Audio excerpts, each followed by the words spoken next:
This month, learn what the International Air Traffic Association had to say about their numbers in 2017 and what their projections are for the aerospace market in 2018. We will cover this and more in this month's Market Minute.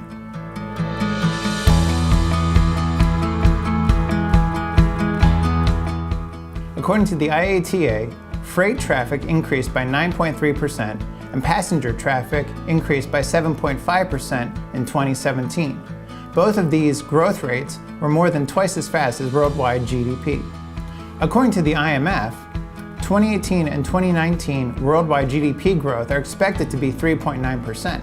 And because of this, we expect that in the aerospace market, we'll see demand on both freight and passenger sides of high single-digit growth.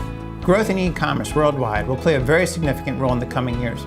According to Statista, worldwide e-commerce growth in 2018 will be over 23%, and as far out as 2021, Statista projects growth of 18%. Well, according to the IATA, some of the fastest regions of the world that will experience air traffic growth will be Asia and Africa. By no means is the US expected to be sluggish at all. In fact, last year, there were 965 million scheduled passenger miles traveled, up 3.4% from the previous 2016 record. Passenger growth in the 5 years ending with 2017 reported total growth of 19%. There are some risk factors to our aerospace outlook.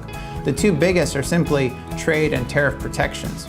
To learn more about the aerospace market, we would encourage you to visit our website at www.gardnerintelligence.com. There you can get more information on the aerospace industry along with machine tool technologies.